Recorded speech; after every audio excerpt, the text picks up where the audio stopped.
Hi hello ನಮಸ್ಕಾರ ಸ್ನೇಹಿತರೆ, ನಿಮ್ಮೆಲ್ಲರೂ ಕೂಡ ಮತ್ತೊಂದು ವಿಡಿಯೋಗೆ ಸ್ವಾಗತ ಸುಸ್ವಾಗತ ಅಂತ ಹೇಳ್ತಾ ಈ ವಿಡಿಯೋನ ಆರಂಭಿಸ್ತಿದ್ದೇನೆ. ಈ ವಿಡಿಯೋ ಟೈಟಲ್ ನೀವು ನೋಡಿದ್ದೀರಾ ಆಲ್ರೆಡಿ. ಸೊ ಏನಂತ ನಿಮ್ಗೆ ಆಲ್ರೆಡಿ ಗೊತ್ತಾಗಿದೆ. ಇದನ್ನು ನಾನು ಹೇಗೆ ಅಪ್ಲೈ ಮಾಡೋದು, ಯಾವ ಕ್ವಾಲಿಫಿಕೇಷನ್ ಆಗಿರಬೇಕು, ಏಜ್ ಲಿಮಿಟೇಷನ್ ಎಷ್ಟು, ಎಲ್ಲಿ, ಏನು ಎಲ್ಲವನ್ನು ಕೂಡ ಈ ವಿಡಿಯೋದಲ್ಲಿ ನಾನು ತಿಳಿಸ್ಕೊಡ್ತೀನಿ. ಕೊನೆವರೆಗೂ ಕೂಡ ನೀವು ನೋಡಲೇಬೇಕು ಅಲ್ವಾ, ಆವಾಗ ಮಾತ್ರ ನಿಮಗೆ ಇನ್ಫಾರ್ಮೇಷನ್ ಸಿಗುತ್ತೆ. ನಾನು ಈ ವಿಡಿಯೋನ ಆರಂಭಿಸಲು ಕಾರಣ, ಇದು ನನ್ನ ಫಸ್ಟ್ ವಿಡಿಯೋ ಆಗಿರೋದ್ರಿಂದ ಯಾವುದೇ ರೀತಿಯ ಕೂಡ ಐಡಿಯಾಸ್ ನನಗಿಲ್ಲ. ಸೊ ನಾನು ಯಾಕೆ ವೀಡಿಯೋಸ್ನ ಮಾಡ್ತೀನಂದರೆ, ನನ್ನಿಂದ ಕೆಲವೊಬ್ಬರಿಗೆ ಹೆಲ್ಪ್ ಆಗಲಿ ಅನ್ನೋ ಒಂದು ಉದ್ದೇಶದಿಂದ ನಾನು ಈ ವಿಡಿಯೋಸ್ನ ಮಾಡ್ತಾಯಿದ್ದೀನಿ. ಯಾಕಂದರೆ ಸಾಕಷ್ಟು ಜನರಿಗೆ ಗೋರ್ಮೆಂಟ್ ಜಾಬ್ಗೋಸ್ಕರ ಸಾಕಷ್ಟು ಜನರು ವೇಟ್ ಮಾಡ್ತಾ ಇರ್ತಾರೆ. ಆದರೆ ಆ ಒಂದು ಮಾಹಿತಿಯು ಸಿಗ್ತಿರಲ್ಲ. ಆ ಒಂದು ಉದ್ದೇಶಕ್ಕೋಸ್ಕರ ನನ್ನಿಂದ ಸ್ವಲ್ಪ ಸಹಾಯ ಆದರೂ ಆಗಲಿ ಅನ್ನುವಂತಹ, ನಿಮ್ಮ ಕನಸಿನ ಒಂದು ಮೆಟ್ಟಿಲಲ್ಲಿ ನನ್ನ ಒಂದು ಪುಟ್ಟ ಸಹಾಯ ಆಗಲಿ ಅನ್ನೋ ಒಂದು ಉದ್ದೇಶದಿಂದ ನಾನು ಈ ವಿಡಿಯೋದ ಮೂಲಕ ನಿಮಗೆ ಜಾಬ್ಸ್ ಅಪ್ಡೇಟ್ನ ಕೊಡ್ತಾಯಿದ್ದೀನಿ, ಗೋರ್ಮೆಂಟ್ ಜಾಬಿಂದು. ಓಕೆನಾ? ಸೊ ಇದಕ್ಕೆಲ್ಲ ನಿಮ್ಮ ಪ್ರೋತ್ಸಾಹ ಕೂಡ ಇಂಪಾರ್ಟೆಂಟ್ ಆಗಿರುತ್ತೆ, ಆಯಿತಾ? ನಿಮ್ಮ ಸಪೋರ್ಟ್ ತುಂಬಾ ಇಂಪಾರ್ಟೆಂಟು. ನೀವು ನಂಗೆ ಕಮೆಂಟ್ ಮಾಡಿ, ಲೈಕ್ ಮಾಡಿ, ಹಾಗೆ ನನ್ನ ಒಂದು ಮಿಸ್ಟೇಕ್ಸ್ನ ನೀವು ಕೂಡ ಹೇಳಿ, ಕಮೆಂಟ್ ಮೂಲಕ ಹೇಳಿ, ಆಯಿತಾ? ಹಾಗೆ ನಿಮ್ಮ ಸಪೋರ್ಟ್ ಮೇರೆಗೆ ನಾನು ಇನ್ನಷ್ಟು ವೀಡಿಯೋ ಮಾಡೋಕ್ಕೆ ನನಗೂ ಕೂಡ ಎನ್ಕರೇಜ್ ಮಾಡ್ದಂಗೆ ಆಗುತ್ತೆ, ನನಗೂ ಕೂಡ ಇಂಟ್ರೆಸ್ಟ್ ಬರುತ್ತೆ. ಮಾಡಬೇಕು, ನನ್ನಿಂದ ಬೇರೆಯವ್ರಿಗೆ ಸಹಾಯ ಆಗ್ತಿದೆ ಅನ್ನುವಂಥ ಒಂದು ಉದ್ದೇಶದಿಂದ ನಾನು ಮಾಡ್ತೀನಿ. ಇಲ್ಲ ಆದರೆ ನನಗೆ ಬೇಜಾರಾಗಿ ನಾನು ಇಲ್ಲಿಗೆ ಸ್ಟಾಪ್ ಮಾಡಿಬಿಡ್ತೀನಲ್ವ. ಆ ಒಂದು ಉದ್ದೇಶಕ್ಕಾಗಿ ನಿಮ್ಮ ಸಪೋರ್ಟ್ ಬೇಕೇ ಬೇಕು ನನಗೆ, ಆಯಿತಾ ಸ್ನೇಹಿತರ? ಯಾವ ವೇಕೆನ್ಸಿ ಅಂತ ನೀವು ಆಲ್ರೆಡಿ ಈಗ ಸ್ಕ್ರೀನಲ್ಲಿ ನೋಡ್ತಾ ಇದ್ದೀರಾ.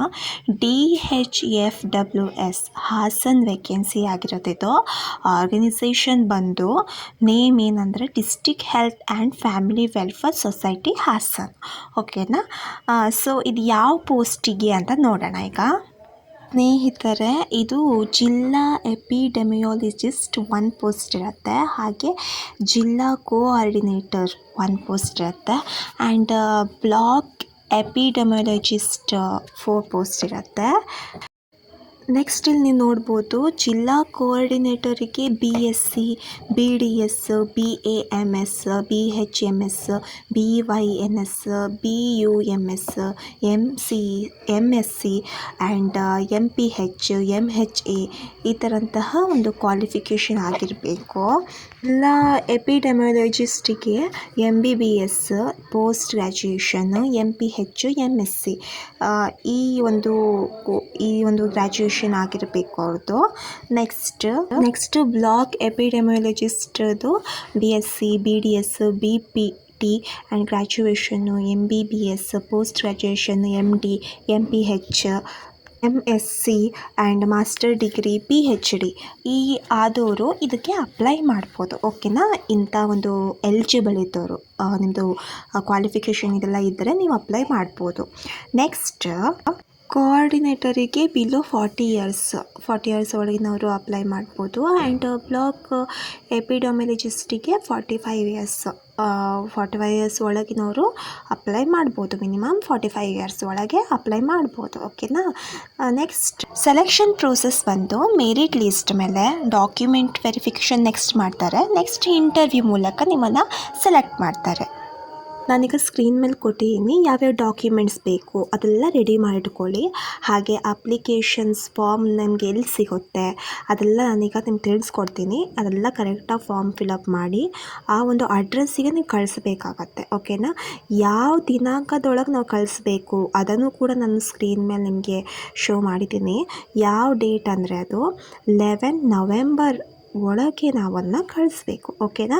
ಅದು ಯಾವ ಅಡ್ರೆಸ್ಸಿಗೆ ಅಂತ ನಾನೀಗ ನಿಮಗೆ ತಿಳಿಸ್ಕೊಡ್ತೀನಿ. ಅದನ್ನು ಕೂಡ ನಾನು ಸ್ಕ್ರೀನ್ ಮೇಲೆ ಕೊಡ್ತೀನಿ. ಈಗ ನೋಡಿ, ಈ ಒಂದು ಅಡ್ರೆಸ್ಸಿಗೆ ನೀವು ಎಲ್ಲ ಡಾಕ್ಯುಮೆಂಟ್ ಜೊತೆಗೆ ಹಾಗೆ ಫಾರಮ್ನ ಫಿಲಪ್ ಮಾಡಿ ಕಳಿಸ್ಬೇಕಾಗತ್ತೆ. ಓಕೆನಾ?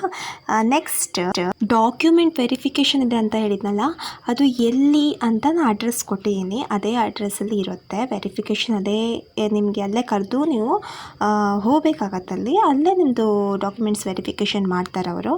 ಅದು 13ಗೆ ಇರುತ್ತೆ. ಓಕೆನಾ? ನೀವು ಅಲ್ಲೇ ಹೋಗಬೇಕಾಗತ್ತೆ. ಈ ಒಂದು ಅಫಿಷಿಯಲ್ ವೆಬ್ಸೈಟಿಂದ ನೀವು ಹೆಚ್ಚಿನ ಮಾಹಿತಿಯನ್ನು ಕೂಡ ಪಡ್ಕೋಬೋದು. ಹಾಗೆ ನಾನು ಡಿಸ್ಕ್ರಿಪ್ಷನಲ್ಲಿ ಒಂದು ಲಿಂಕ್ ಕೊಡ್ತೀನಿ. ಆ ಲಿಂಕ್ ಮೂಲಕ ನಿಮಗೆ ಇನ್ನೂ ಸಾಕಷ್ಟು ಮಾಹಿತಿಗಳು ಸಿಗುತ್ತೆ. ಅಲ್ಲಿ ನಿಮಗೆ ಫಾರಮ್ ಎಲ್ಲಿ ಸಿಗುತ್ತೆ, ಹೇಗೆ ಇದು ಮಾಡಬೇಕು ಅದೆಲ್ಲ ಕೊಟ್ಟಿದ್ದಾರೆ. ಸೊ ಆ ಡಿಸ್ಕ್ರಿಪ್ಷನ್ ಲಿಂಕ್ ಕೊಡ್ತೀನಿ, ಅದನ್ನು ನೀವು ನೋಡಿಕೊಂಡು ಅರ್ಜಿಯನ್ನು ಸಲ್ಲಿಸಿ. ಓಕೆನಾ? ಒಳ್ಳೆಯದಾಗಲಿ ಅಂತ ಹೇಳ್ತಾ ಈ ವಿಡಿಯೋನ ಇಲ್ಲಿಗೆ ಎಂಡ್ ಮಾಡ್ತೀನಿ. ಧನ್ಯವಾದಗಳು ಸ್ನೇಹಿತರೆ.